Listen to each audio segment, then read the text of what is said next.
Morning, Rock. Morning. So thank you for doing this with us. So I know in the past year, you've done a lot of work around the employee value proposition. And I think the program's called Do the Right Thing. Is that right? That's right. And you invested in that even as the economy is being, doing its thing. So tell us a little bit about why you did it and what you did. That's a good question. So we've had this great resignation. We're all coming out of the pandemic.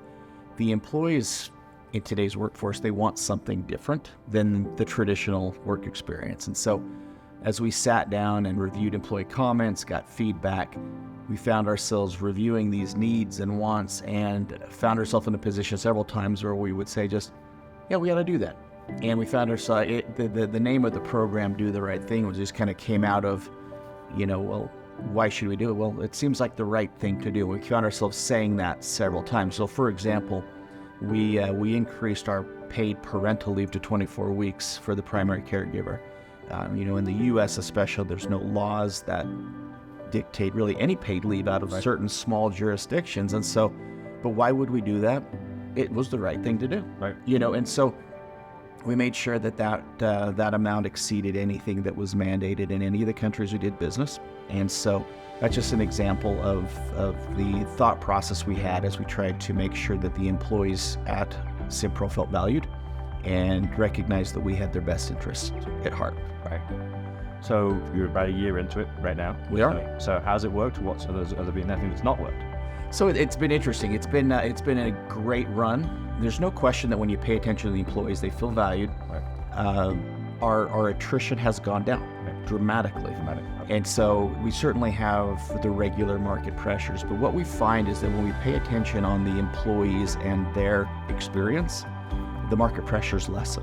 Right. Meaning that the value that we create, maybe on the softer side of employment, is enough to offset some of the job searching, some of the compensation market pressures.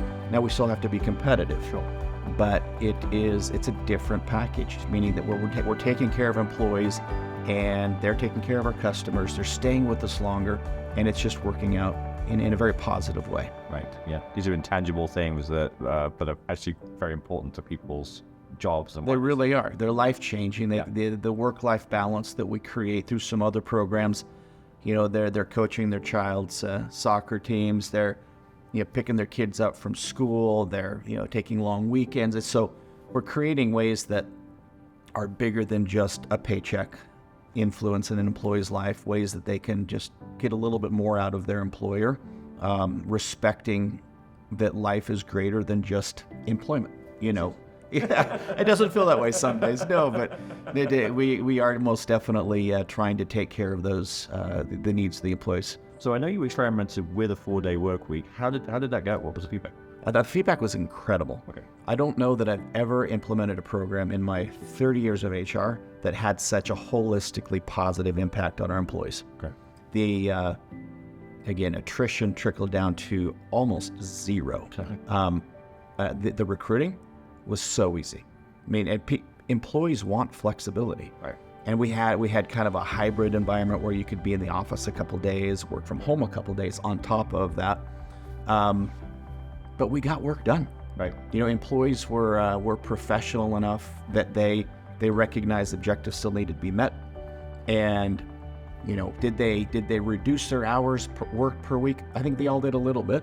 Yeah. But work got done. Objectives were hit. We grew as a company. So it was a positive experiment. It was a good thing. I would do it again. Right. It's just it's a great. I would expect the trend to continue. Yeah. Because I think that's part of the future of work. Right. Yeah. If you want to be competitive, and how do you differentiate yourself as an employer and your employee value proposition? Because compensation, anybody can give you a 10% raise, 15% raise. I mean, that's just a zero-sum game. Yeah. That's right. Right. So all of these intangibles, and that's probably the one that very few companies, at least right now, are doing. I think. If you think about it, what you've mentioned, that there are quantitative ways to compete for talent, and that's where a lot of companies draw the line.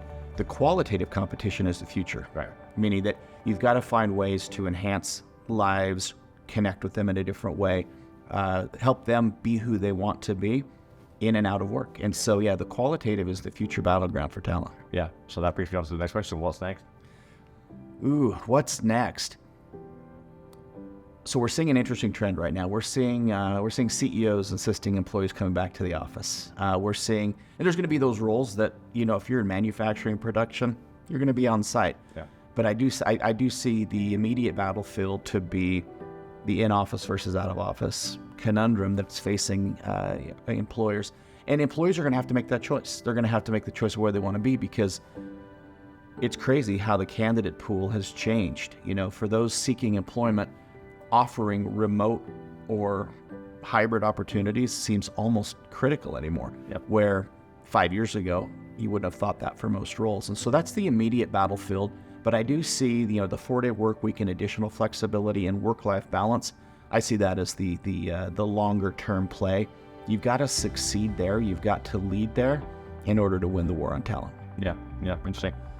If you had to give 2 or 3 pieces of advice to your peers who are thinking about the employee value proposition in respect to that, what would it be? I think first would be to listen to your employees. They know what they need. There's not a market survey that you could buy from any of the big players that will tell you exactly what your employee population needs. And so whatever format you've got, whatever forums you have, gather as much information as you can and listen closely and explore their suggestions. Let me give you an example of how we put that into play. We had an employee reach out to me and say, hey, I've got, the employee reached out on behalf of another employee and said, this employee is having a financial hardship. Can we do a little fundraiser as a company for their surgery is what it was. And globally, we thought, if we do this for one employee, how can we do it for all? So we created what we call the Outreach Fund, which is where employees can contribute a few dollars for every paycheck. It goes into an account, and employees that are experiencing financial hardships can make a confidential request through a third party to have those bills paid for by this Outreach Fund. And with it, the fund is about a year old. We gather a little over $1,000 a month from employee contributions, and we've helped 13 employees repair cars, escape bad relationships and get a new apartment, pay for surgeries, fertility treatments, and it's all coming anonymously through a third party, but we're helping our employees through these situations. And so that's how we could scale listening to the employees and trying to help an employee need. That's really cool. And it's really, I think that's it's really interesting because employees want to help, right? They do. They're fellow employees, and we all have times with hardship, and being able to tap into that is a really cool thing. Yeah. Very cool. Well, thank you, Rob. Thank you so much for sharing this. Of course. Thank you. Thank you. Good.